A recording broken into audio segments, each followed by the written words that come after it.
심우정 검찰총장이 사퇴 요구를 이런지하에 거절했습니다. 대검을 항의 방문한 야당 의원들을 만나지도 않고 외면했습니다. 이제 야당은 더 이상 좌고우면할 필요가 없습니다. 즉각 탄핵안을 발의해서 심우정의 직무를 정지시켜야 합니다. 내란 수계의 복귀를 꿈꾸면서 열심히 내란 대행 노릇을 해온 최상목 권한대행도 마땅히 심우정과 함께 탄핵되어야 합니다.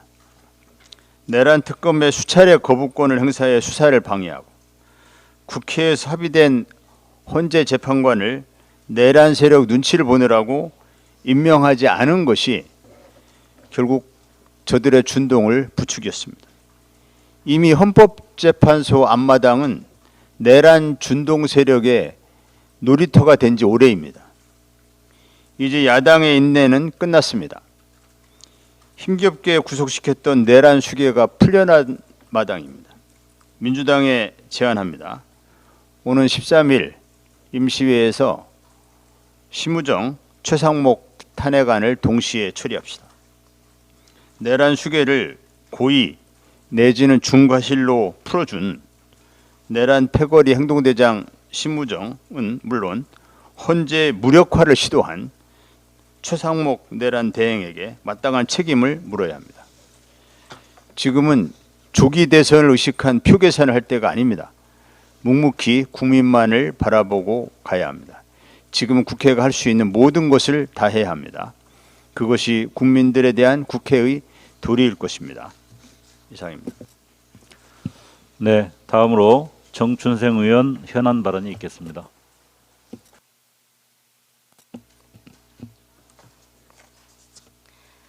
심우정 검찰총장은 내란 사태에서 어떤 역할을 했습니까? 내란 주요 임무 종사자 아닙니까? 그렇지 않고서야 윤석열의 석방을 설명할 수 없습니다. 나라의 운명이 걸린 국면에서 심우정 총장은 권력자의 하수인임을 스스로 증명했습니다. 정적들에게는 먼지떨이식 수사로 없는 죄까지 만들고 조직을 지키기 위해서라면 명백한 범죄조차 없던 일로 만들 수 있는 것이 대한민국 검찰입니다. 별장 성접대 사건 김학의 전 차관 무혐의, 대기업의 코로나 콘텐츠 전시회 후원에 대한 청탁 무혐의, 명품백 수수 사건 관련 김건희 무혐의, 김건희 씨와 어머니 최은순의 주가 조작 사건 불기소, 김성훈 경호처 차장에 대한 구속영장 신청 3차례 기각 뿐만 아니라 명태균 게이트로 김건희, 윤석열 부부의 공천 개입이 밝혀졌는데도 검찰은 지금도 수사를 하지 않고 있습니다. 검찰 동호회 회장은 내란 속의 윤석열의 석방을 두고 회원들에게 도움과 협조로 윤석열이 구속 취소됐다며 감사를 전했습니다. 심우정 총장은 원칙에 따라 소신껏 내린 결정이라며 잘못이 없다고 변명과 거짓말을 했습니다. 심 총장은 위헌 소지 때문에 법원의 구속 취소 결정에 즉시 항고하지 않은 것이라고 했지만 2년 전 이번과 똑같은 사건에 검찰은 즉시 항고를 했습니다. 윤석열 구속 취소를 결정한 지휘원 재판장이 집필에 참여한 주석 형사소송법에는 구속기간 계산은 시간이 아닌 일로 한다고 명시되어 있습니다. 그때의 지휘원과 지금의 지휘원 재판장은 다른 사람입니까? 심우정 검찰총장에게 묻겠습니다. 지난 1월 26일 검사장 회의를 소집한 이유는 무엇입니까? 즉시 항고를 포기하도록 지휘한 이유와 근거는 무엇입니까? 윤석열 씨에게 면죄부를 주면서도 여전히 검찰의 중립성을 주장한 것입니까? 국가와 국민이 아닌 윤석열을 위해 법기술을 부리는 심우정 총장을 즉각 탄핵해야 합니다. 검찰도 이대로 둘 수는 없습니다. 조국혁신당은 검찰개혁 4법을 당론으로 발의했습니다. 만약 검찰개혁 4법이 통과됐다면 애초부터 수사 적법성 논란이 발생하지 않았을 것입니다. 검찰의 구속기한 연장도 없었을 것이고 구속 취소 결정도 즉시 항고 포기도 없었을 것입니다. 검찰개혁은 대선 후에 해도 늦지 않다는 말은 검찰개혁에 의지가 없다는 뜻입니다. 지금 검찰개혁을 미룬다면 검찰 권력은 여전히 살아남아 괴물 검찰이 되어 권력을 지키기 위해 지금보다 더한 온갖 만행을 자행할 것입니다.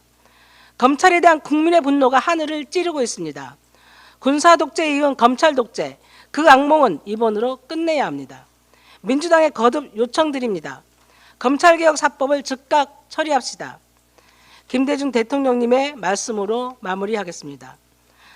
악의 세력과 다퉈서 이기는 것도 쉽고 지는 것도 아주 쉽습니다. 아무것도 안 하면 집니다. 감사합니다. 네, 다음으로 강경숙 의원 현안 발언이 있겠습니다. 네, 2024년 12월 14일 윤석열 대통령은 국회에 의해 탄핵 소추되었습니다. 오늘자로 88일이 흘렀습니다.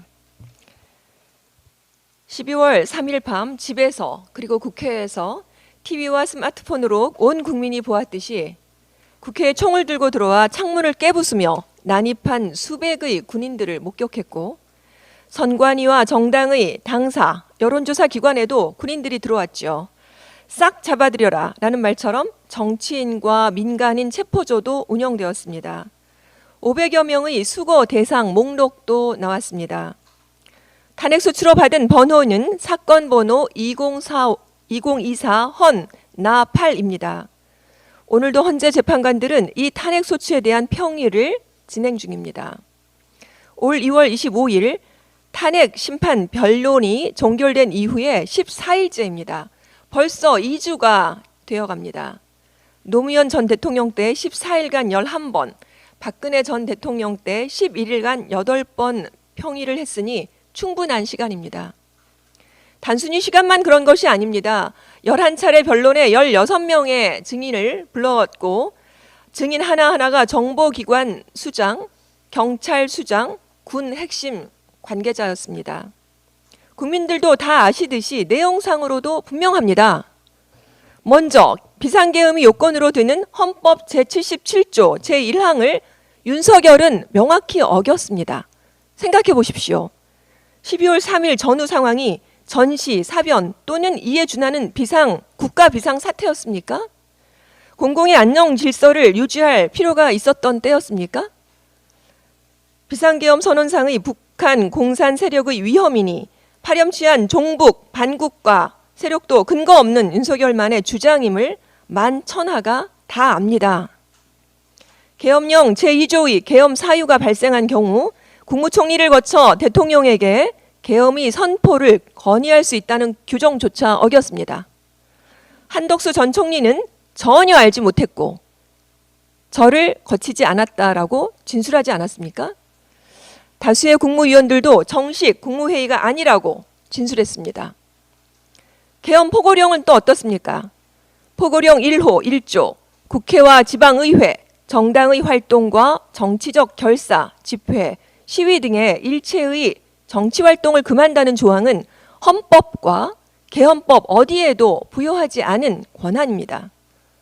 이제 헌법재판소는 좌고우면하지 말고 심판 선고일을 알려줘야 합니다. 이미 충분한 증인과 증거, 변론과 평의를 거쳤습니다. 이번 주는 하늘이 두 쪽 나도 심판의 결과를 발표해야 합니다. 헌법재판소법 4조에는 재판관은 헌법과 법률에 의하여 양심에 따라 독립하여 심판한다라고 되어 있고, 제9조에는 재판관은 정치에 관여할 수 없다라고 적시되어 있습니다. 헌법재판소를 누구도 흔들 수 없습니다. 극우 세력도, 내란 동조당, 국민의힘도 흔들 수 없습니다. 민주주의로 만든 87년 헌법 이후 5만 1247건을 처리하고 위헌성 결정도 2173건을 처리한 헌법재판소입니다. 다시 한번 이 말을 반복하고 국민의 이름으로 굶주 내 조속한 심판을 촉구합니다. 헌법재판관은 헌법과 법률에 의하여 양심에 따라 독립하여 심판해 주십시오. 이제 현재는 윤석열 탄핵 심판을 이번 주 안에 마무리할 때입니다. 이상입니다. 감사합니다.